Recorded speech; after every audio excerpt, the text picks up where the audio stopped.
Olá, sejam muito bem-vindos ao Preveste UEA. Eu sou o professor Elias, sou do sexo masculino, tenho 43 anos, sou um homem pardo, cabelos lisos, tenho estatura mediana, estou trajando uma calça preta, uma camisa vermelha. O ambiente da aula é um estúdio de televisão e usarei uma tela interativa para anotações.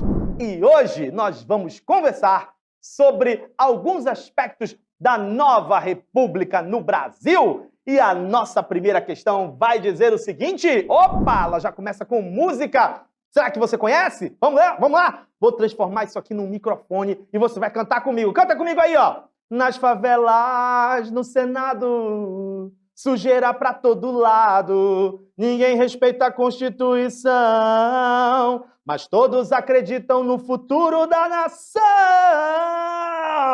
Que país é esse? Que país é esse? Será que você conhece essa música? E a próxima? Olha aí a próxima. Essa também é show, hein? Canta comigo, olha aqui, ó. Microfone na mão, vai. Eu aqui, você aí, vai. Brasil, mostra a tua cara. Quero ver quem paga pra gente ficar assim. Brasil, qual é o teu negócio? Nome do teu sócio? Confia em mim. E aí, galera? O que essas músicas têm a ver? Vamos ver qual é a pergunta? Vamos nessa? Já estou querendo continuar com o microfone na mão. Olha só, acerca dos trechos destacados acima de duas canções de sucesso do rock brasileiro lançadas durante a presidência de José Sarney. Opa!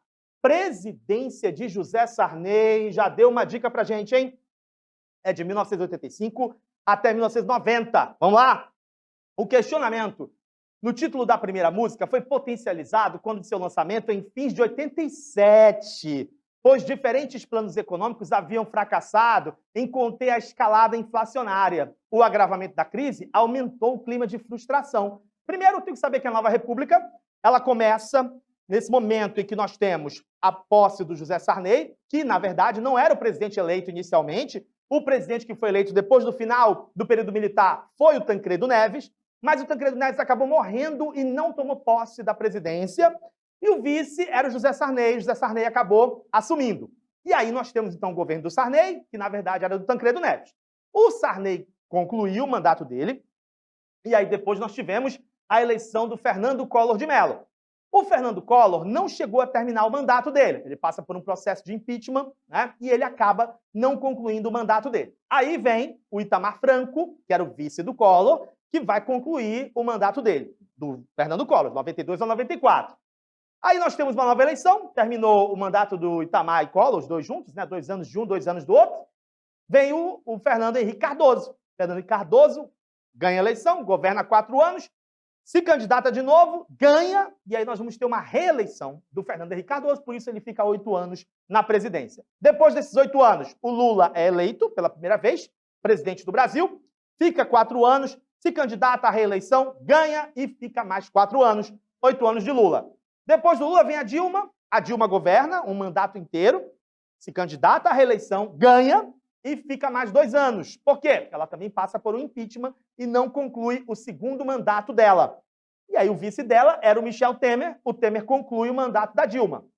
Quando ele conclui o mandato da Dilma, temos uma nova eleição presidencial e nessa nova eleição, quem é eleito? O Bolsonaro. O Bolsonaro fica 4 anos, tenta se reeleger, mas não consegue, e o Lula é eleito novamente presidente do Brasil, ok? Então, numa rápida passada, o que a gente precisa lembrar dessa fase aí do Sarney?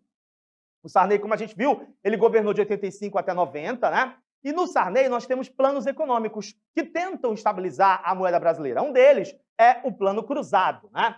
O Plano Cruzado é um plano que substitui a moeda brasileira, né? O cruzeiro pelo cruzado, cortando 3 zeros. Aqui nós temos congelamento de preços, de salários. Inclusive, a gente tem a figura dos fiscais do Sarney, né? A dona de casa vai lá e ela confere na tabela se a tabela do governo federal está batendo com a tabela do estabelecimento comercial. Então, ela é chamada para ser a própria fiscal do Sarney. E aí, como teve esse congelamento de preços, gerou uma euforia inicial, né? A galera, puxa vida, finalmente vão segurar esse dragão da inflação, né? Que era um pesadelo na vida dos brasileiros naquela época. Só que o plano acabou tendo resultados passageiros, né? Depois a gente teve um processo de desabastecimento de alguns produtos e cobrança de ágio por esses produtos. né? Tivemos esse problema aí, e também nós tivemos um momento em que não houve uma estabilização completa realmente da moeda. Pelo contrário, a gente vai ter outros planos econômicos que vão tentar também atingir esse objetivo e não vão conseguir plenamente esse objetivo.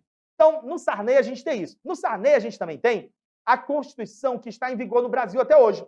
A nossa Constituição atual é conhecida, considerada a Constituição Cidadã, e ela é a Constituição de 1988, é do governo do Sarney.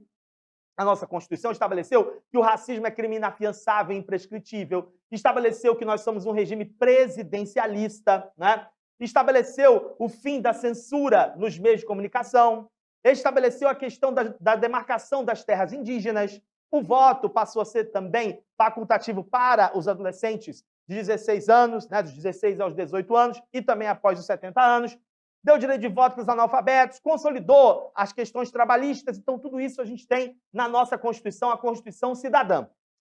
Quando o Sarney terminou o mandato dele, o que aconteceu? Veio uma nova eleição, e nessa nova eleição, quem foi para o segundo turno foi o Fernando Collor e o Lula. O Fernando Collor se apresentava como o caçador dos marajás, né? Nos discursos dele, ele atacava a inflação, a corrupção, e ele acabou ganhando.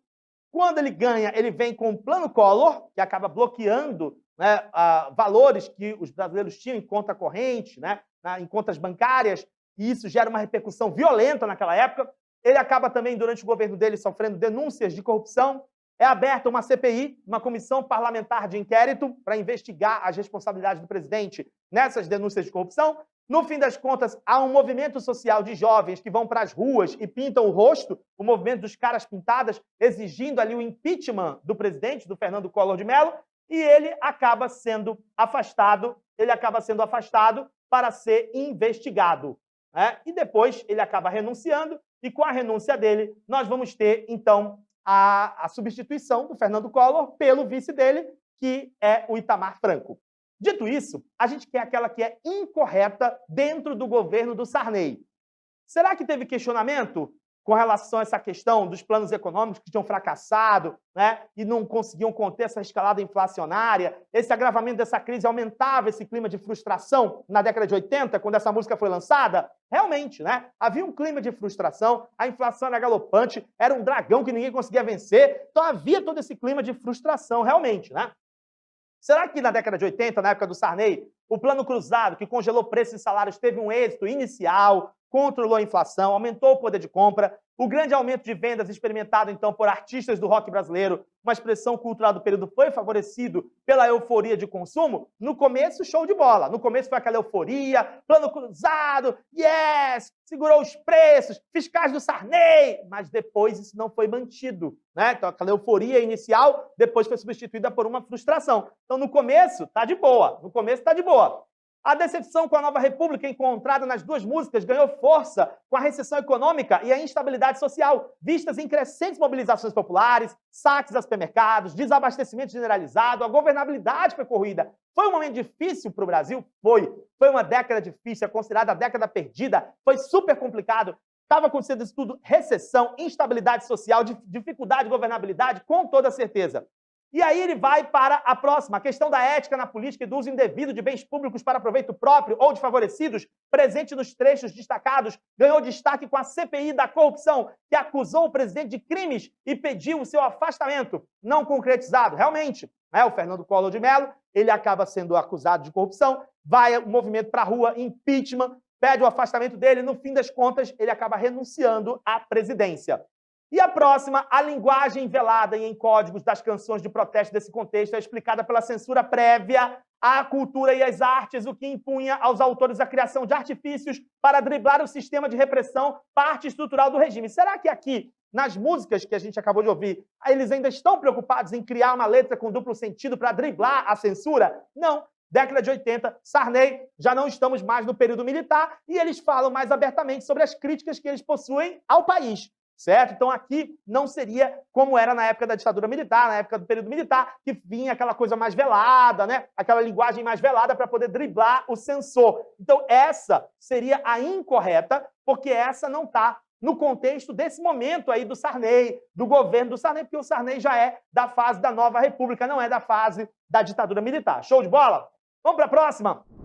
Leia o texto abaixo e em seguida responda o que se pede. Na cidade do rock, em Jacarepaguá, 200 mil jovens se comprimiam enquanto acontecia a apresentação do grupo Barão Vermelho na noite de terça-feira, 15 de janeiro de 1985. Muitos estavam vestidos de verde e amarelo ou empunhavam bandeiras do Brasil. Era o primeiro Rock in Rio e havia um intenso clima de brasilidade no palco e na multidão. Aqueles milhares e milhares de jovens vibraram e choraram de emoção quando, após interpretar Pro Dia Nascer Feliz, Cazuza deu sua mensagem final. Que o dia nasça feliz para todo mundo amanhã, em um Brasil novo, uma rapaziada esperta. Valeu! A mensagem final de Cazuza na primeira edição do Rock in Rio de 85 remete à ideia de um Brasil novo que estava sendo construído no contexto da transição da ditadura à democracia no Brasil. Sobre o contexto mais amplo dos anos 80, é correto afirmar que... O que acontece nos anos 80? Será que nos anos 80 ocorreram as manifestações em torno das diretas já e a aprovação da emenda Dantas de Oliveira? Opa, não. Na década de 80, houve um movimento social, o pessoal foi para a rua, fez a campanha das diretas já pela volta das eleições diretas para presidente da República, mas essa emenda não foi aprovada, e aqui ele está dizendo que foi aprovada, ok? Não foi aprovada. Foram realizados julgamentos relacionados com a lei da anistia de 79 que possibilitaram condenar militares acusados de cometer crimes durante a ditadura militar? Não! A lei da anistia, ela anistiou tanto os militares quanto aqueles que foram considerados criminosos por crimes políticos. Ela anistiou tanto um quanto o outro, ok? Então não veio essa condenação nesse momento. Após o fim do bipartidarismo em 79, que limitava as disputas aos partidos Arena e MDB, aconteceram nos anos 80 as primeiras eleições com o sistema pluripartidário. Opa! Essa aqui tá bonita pra gente, né? Acaba o bipartidarismo e a gente tem o pluripartidarismo. Este período foi marcado pelo enfraquecimento de movimentos sociais, em especial dos sindicatos, que perderam a força política que possuíam nos anos 60 e 70. Pelo contrário, década de 80, os sindicatos, o movimento dos trabalhadores, está todo mundo na rua fazendo manifestação, fazendo isso, fazendo aquilo. Então é exatamente o movimento inverso, não é um movimento de enfraquecimento, é um movimento de fortalecimento, ok? Desses movimentos sindicais, beleza?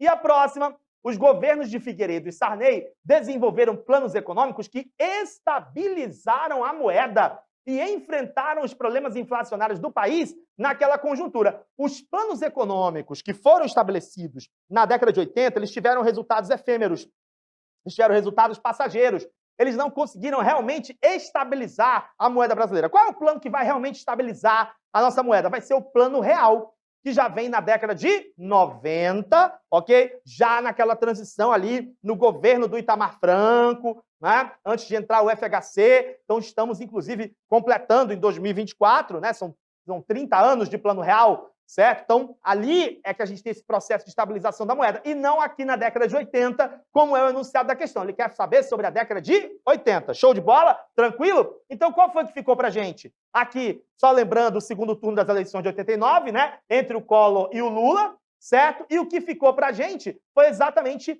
a letra C, que diz que após o fim do bipartidarismo em 79, que limitava as disputas aos partidos Arena e MDB, aconteceram nos anos 80 as primeiras eleições com sistema pluripartidário, letra C, que é justamente essa eleição de 89, que nós estamos mostrando aqui, que traz no segundo turno aí o Fernando Collor de Mello, né? E o Luiz Inácio Lula da Silva como candidatos. E, no fim das contas, quem acaba ganhando essa eleição é o Fernando Collor, tá? Então, a primeira eleição aí que a gente tem, eleição direta no sistema pluripartidário depois do período militar no Brasil. Show de bola, pessoal? Então, esses eram alguns aspectos importantes que a gente queria trazer sobre a nova república, para você lembrar dessa fase muito importante da história do Brasil, que trabalha com a nossa questão da redemocratização do nosso país, depois do período militar, a questão econômica, a questão política, né, os presidentes que passaram pelo Brasil nesse período até chegar aos nossos dias. Espero que você tenha fixado a informação e é isso que a gente sempre fala. Continua acompanhando a gente, não deixe de seguir a gente nas nossas redes sociais e para todo mundo que está acompanhando aqui as aulas de história, um super abraço, um bom vestibular e até a próxima, galera! Tchau, tchau!